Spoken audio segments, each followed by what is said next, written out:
مانگتے وقت الفاظ سے زیادہ کیفیت پر توجہ دو، کیونکہ تم جس رب کو پکار رہے ہو وہ تو بے زبانوں کی بھی سنتا ہے۔ پاک ہے میرا رب جو دلوں کا حال جانتا ہے، مگر پھر بھی دنیا کے سامنے تمہیں رسوا نہیں کرتا۔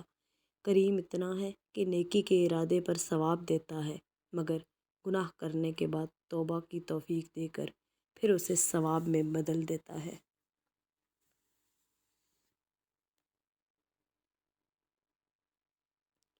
اللہ سے دوستی کے بعد پھر ایک وقت آتا ہے جب آپ کو تنہائی سے ڈر نہیں لگتا، اکیلے رہنا برا نہیں لگتا، آنکھ میں سے لوگوں کی وجہ سے آنسو نہیں گرتے، ہونٹوں پر ہر وقت مسکراہٹ رہتی ہے، ہم سے کوئی بات کرے یا نہ کرے دل مطمئن رہتا ہے۔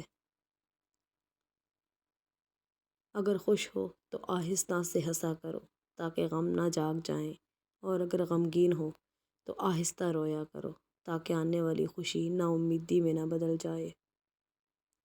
کل کی فکر مت کرو، جس اللہ نے آج تک سنبھال رکھا ہے وہ کل بھی تمہیں سنبھال لے گا، بس اپنے اللہ پر بھروسہ رکھو۔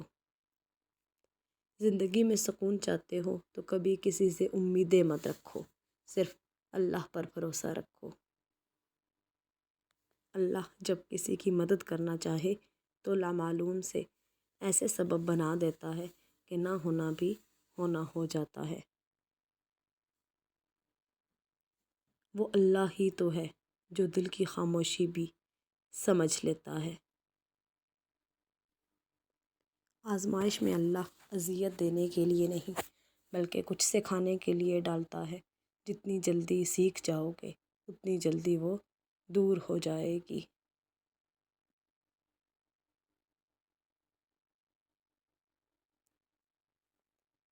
اللہ سے محبت کرو، جب زمانہ مشکل میں ڈال دیتا ہے تو میرا رب ہزار راستے کھول دیتا ہے۔